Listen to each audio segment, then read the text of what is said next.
नमस्कार जय Jagannath. Welcome to my YouTube channel. तो এইটা হচ্ছে ମୋର ଫାର୍ଷ୍ଟ ବ୍ଲଗ୍। ତ ସକାଳୁ ସକାଳୁ ଉଠିକି ମୁଁ ଭାବିଲି ଆଜି ଗୋଟେ ଲଙ୍ଗ୍ ଭିଡ଼ିଓ ପକାଇବାକୁ ଚେଷ୍ଟା କରିବି।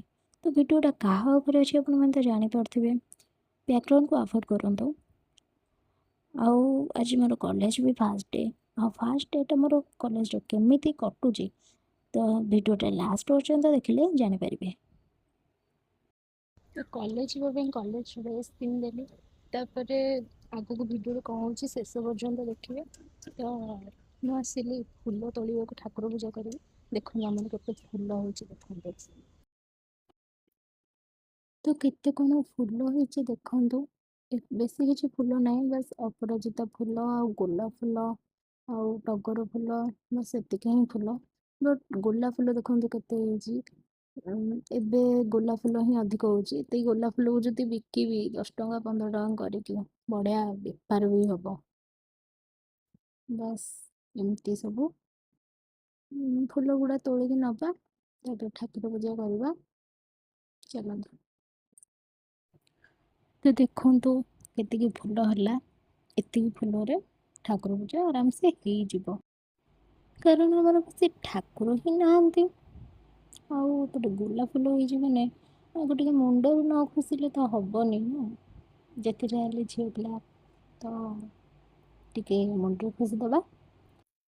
ତ ଏବେ ଯିବା ଠାକୁର ପୂଜା କରିବା, ତାପରେ ରେଡ଼ି ହେବା କଲେଜ ଯିବା ପାଇଁ, ନହେଲେ ଡେରି ହେଇଯିବ ପୁଣି। ତାପରେ ନାମ ଆସନ୍ତୁ।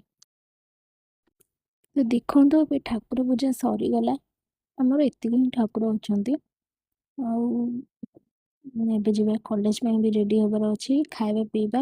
ଚାଲନ୍ତୁ ଏବେ ଫଟାଫଟ ଖାଇଦେବା। ଖାଇବାରେ କ'ଣ ଅଛି ଆପଣମାନେ ଦେଖିପାରୁଥିବେ। ଏବେ ସବୁ କାମ ସାରିକି ବାହାରିଗଲି କଲେଜ।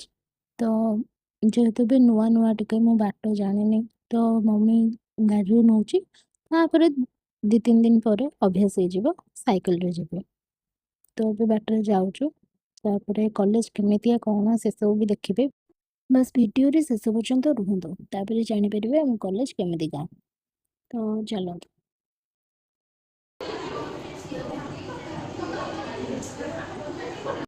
ତ ଏଇଟା ହେଉଛି ଆମ କ୍ଲାସ୍ ରୁମ୍।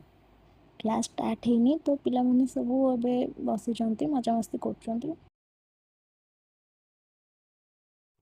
ଏବେ ନୂଆ ଜାଗା, ନୂଆ ଫ୍ରେଣ୍ଡ, ଆଉ ସ୍କୁଲ ବେଳର ଫ୍ରେଣ୍ଡ ତ ସେମାନଙ୍କୁ ଭୁଲି ହେବନି। ତ କିନ୍ତୁ ସେମାନଙ୍କୁ ଯେତେ ଯାହେଲେ ଛାଡ଼ିକି ଆସିବାକୁ ପଡ଼ିଛି। ଆଉ ନୂଆ ଫ୍ରେଣ୍ଡ ମାନେ ବି ହେଇଛନ୍ତି। ସବୁ ମଜାମସ୍ତି ଚାଲିଛି। ଫାର୍ଷ୍ଟ ଡେ ଠିକ୍ଠାକ୍ ଅଛି ସବୁ କଲେଜରେ। ଏବେ ଗୋଟେ କ୍ଲାସ୍ ସରିଲା, ଆଉ ଗୋଟେ କ୍ଲାସ୍ ହେବ। ତ ଯେହେତୁ କଲେଜର ଫାର୍ଷ୍ଟ ଡେ ଆଜି, ତ କିଛି ପଢ଼ାପଢ଼ି ହେଇନି, ବାସ୍ ପ୍ରେଜେଣ୍ଟ ହିଁ ପକା ହେଉଛି। ଆଉ ଗୋଟେ ଦିନରେ ଯେତିକିଟା କ୍ଲାସ୍ ଅଛି ସେଇ ହିସାବରେ ଅଲଗା ଅଲଗା କ୍ଲାସ୍ ରୁମ୍ରେ ବି ବସିବାକୁ ପଡ଼ିବ। ତ କ୍ଲାସ୍ ରୁମ୍ ପାଉନୁ ଆମେ ଫାର୍ଷ୍ଟ ଡେ, ତ ଖୋଜି ଖୋଜି ମୁଣ୍ଡ ଖରାପ ହେଇଗଲାଣି।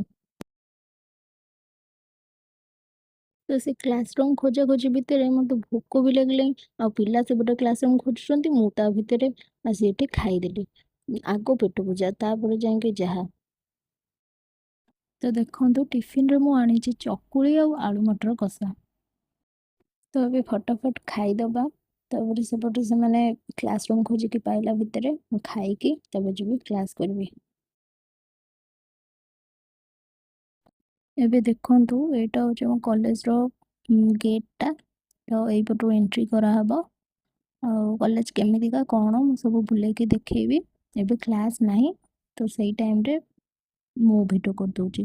ଆଉ ବାହାର ପଟେ ଯେଉଁ ଗୁପଚୁପ୍ ବାଲା ଅଛି, ତାଙ୍କର ଟିକେ ଡିମାଣ୍ଡ ଏଠି ଅଧିକ, ସବୁବେଳେ ସେଠି ଭିଡ଼ ଲାଗିକି ରହିଥାଏ। ମୋତେ ଲାଗୁଛି ମୁଁ ହିଁ ଯିଏ ଗୋଟେ ପିଲା ଅଛି ଯିଏକି ଟିଫିନ୍ ଆଣିକି ଆସୁଛି, ନହେଲେ ଆଉ ସବୁତକ ପିଲା ଯାଇ ସେଇ ଗୁପଚୁପ୍ ବାଲା ପାଖରେ ହିଁ ଗୁପଚୁପ୍ ଖାଆନ୍ତି। ନହେଲେ ବାହାର ପଟେ, ଭିତରେ ତ ଆମର କ୍ୟାଣ୍ଟିନ୍ ନାହିଁ, ବାହାରେ କିନ୍ତୁ ଅଛି, ଦୋକାନ ଅଛି, ସେଠି ଯେତେକ ସ୍ନାକ୍ସ ଏକା ସବୁ ବିକା ହେଇଥାଏ। ଆଉ ସେଠି ବି ସବୁବେଳେ ଭିଡ଼ ଲାଗିକି ରହିଥାଏ, ଗୁପଚୁପ୍ ବାଲା ପାଖରେ ଆଉ ସେ ସ୍ନାକ୍ସ ଦୋକାନରେ ସବୁବେଳେ ଭିଡ଼ ଲାଗିକି ରହିଥାଏ। କାରଣ ପିଲାମାନେ ଟିଫିନ୍ ଆଣନ୍ତିନି, ତ ସେମାନେ ଯାଇ ସେଠି ଖାଇଦିଅନ୍ତି। ଆଉ ଦେଖନ୍ତୁ କଲେଜ କେମିତିକା କ'ଣ, ଏସବୁ କ୍ଲାସ୍ ରୁମ୍। ଆଉ ସାଇକେଲ ଦେଖନ୍ତୁ କେତେ ଥୁଆ ହେଇଛି। ଏଇଠୁ ଗୋଟେ ଉଠେଇକି ନେଇଗଲେ ଭଲ ହେବ। ଆଉ ଭିଡ଼ିଓ କେମିତି କ'ଣ ଲାଗିଲା? ଫାର୍ଷ୍ଟ ଭିଡ଼ିଓ ମୋର, ଆଉ ଏଡ଼ିଟିଂ ବି ମୋତେ ଏତେ ଆସୁନି।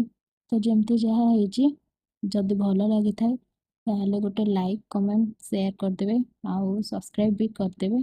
ଟିକେ ଆମର କଷ୍ଟର ଫଳ ଟିକେ ଯେମିତି ମୋତେ ମିଳିବ। ତ ଆଜି ପାଇଁ ଏତିକି, ପୁଣି ଦେଖା ହବ ନୂଆ ଭିଡ଼ିଓରେ। ରହିଲି, ଜୟ ଜଗନ୍ନାଥ।